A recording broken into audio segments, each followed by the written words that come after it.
Nah mau saya di sini bayangkan itu anak kita, gitu. Kenangannya dengan kita, dengan bapaknya, dengan ibunya ini kurang baik, kenangannya di luar baik, sehingga anak kita cenderung tidak ngidolakan kita, meninggalkan kita. Jadi menurut saya belajar akhlak paling pokok adalah kaitannya dengan kepentingan anak-anak kita. Saya bukan niat sombong ya, saya itu alhamdulillah sampai sekarang itu masih sering mandikan anak saya, jalan-jalan sama anak saya, hak-haknya. Bahkan saya ini punya ajaran yang agak unik, tapi istri saya sudah menerima. Dulu ya sempat janggal-janggal untuk iskal, ini sekarang sudah menerima. Saya punya anak yang biasa ikut adik saya, adik Fuad itu masih kelas 2 SD. Mulai kelas 1 SD, mulai kelas 2 saya bilang, kalau kamu ingin jajan, bapak pas tidur bangunkan. Padahal anak saya itu punya santri, punya banyak yang bantu lah. Dulu istri saya protes, itu kan melatih anak nggak sopan karena bangunkan orang tua. Enggak, kata saya, sopan itu nomor 2, nomor 1 itu hukum. Terus saya beri penjelasan. Yang paling berhak atau yang paling boleh dingel-ngelno anak itu ya diganggu anak. Itu ya orang tuanya. Masa anak mau jajan yang harus ribet pembantu, mana anak mau jajan yang harus ribet orang. Yang paling boleh diganggu oleh anaknya ya orang tuanya. Itu hukum, kata saya. Akhlak nomor 2. Sehingga barokahnya hukum itu, saya ulang lagi, barokahnya hukum itu, kalau anak ini terpaksa pembantu itu pas lalai, pas kita tidak nyalahkan, kan kewajibannya di kita. Akhirnya kita menjadi tahu, baru istri menjadi tahu, yang paling berhak diganggu anak ya orang tua. Itu hukum. Nah akhlak itu baru nomor 2, ganggu itu ya dikira-kira lah pas bangun atau pas rileks. Tapi itu nomor 2, itu namanya moral. Moral itu sunat. Tapi kalau hukum itu nomor 1. Sehingga akhirnya orang tua, anak ini senang. Betapa baiknya orang tua kita, pas tidur saja dibangunin mau demi kepentingan dia. Akhirnya anak ini punya kenangan baik sama orang tua. Pas tidur saja bapak diajak mau. Apalagi pas happy. Nah karena kenangannya baik, ya idolanya orang tuanya. Ketika idolanya orang tuanya dan kita orang baik, mau ngajak sholat ya gampang, mau ngajak ngaji ya gampang.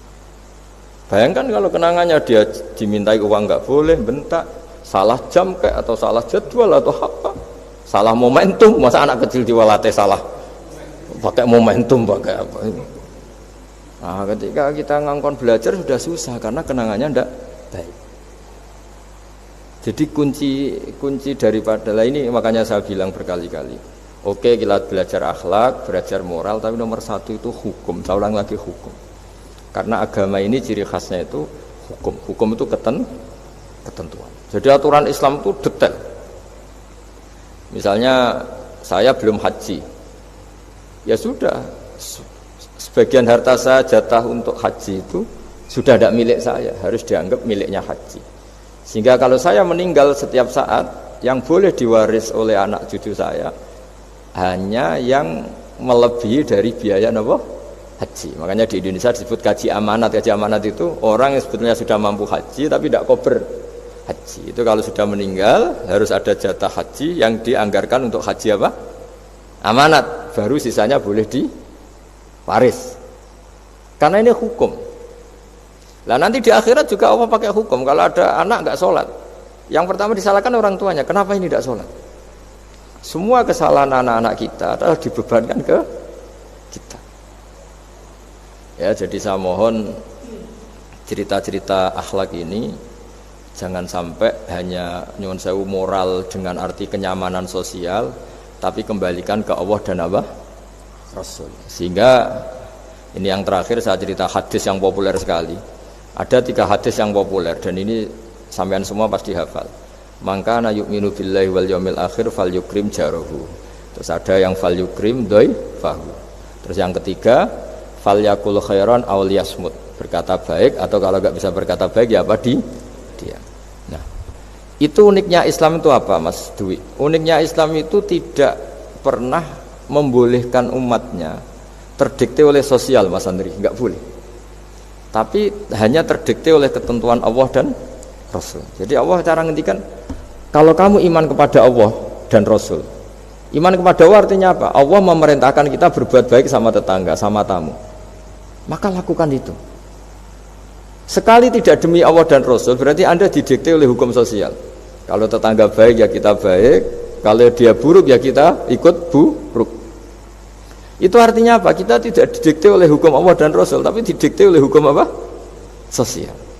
Islam itu agama yang hubungannya manusia itu dengan Allah, bukan dengan sosial. Sehingga ketika baik sama tetangga pun itu karena perintah Allah. Sehingga kalau suatu saat kecewa tetangga kita itu kurang ajar misalnya, ya kita tetap nyaman saja karena kita baik itu atas perintah Allah.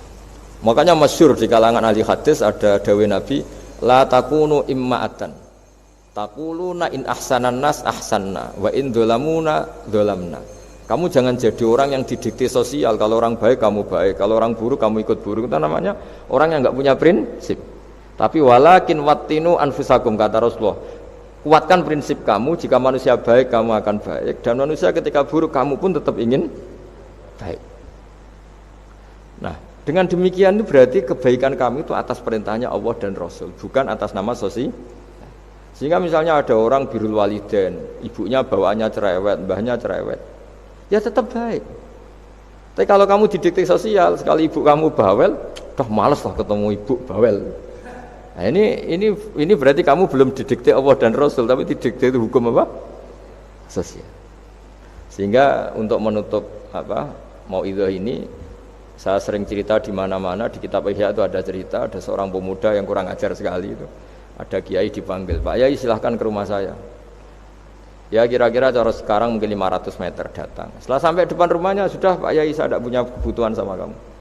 Itu kiainya senyum, rileks. Setelah sampai rumahnya dipanggil lagi, Pak Yai mohon ke rumah saya. Terus kiainya ke situ lagi asik kan. Terus setelah sampai rumahnya pemuda tadi, sudah pulang aja saya tidak butuh kamu. Sampai 3 kali. Dan kiainya tuh asik, ceria gitu. Pemuda itu kagetnya bukan main. Kenapa Pak Kiai tidak tersinggung? Malah senyum-senyum.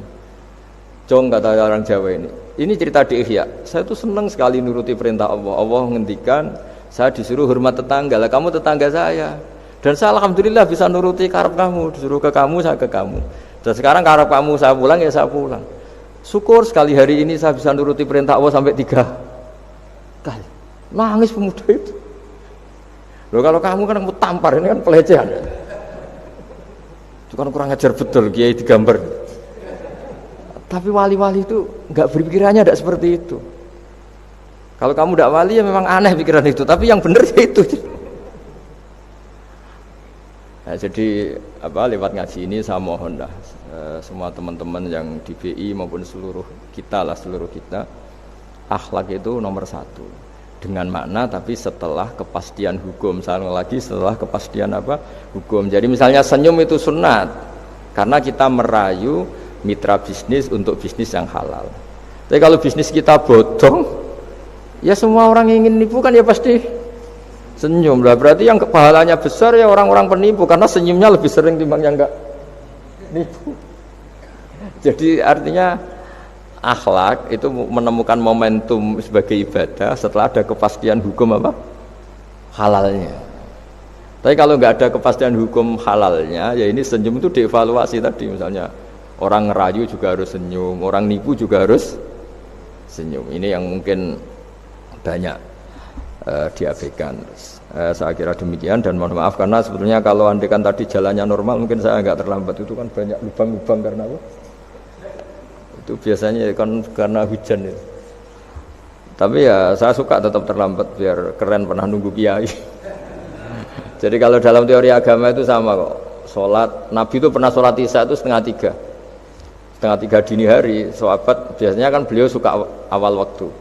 Terus ketika sahabat tanya, kata Nabi, malam ini spesial karena kamu lama sekali nunggu sholat. Enggak semua orang malam ini bisa menunggu sholat.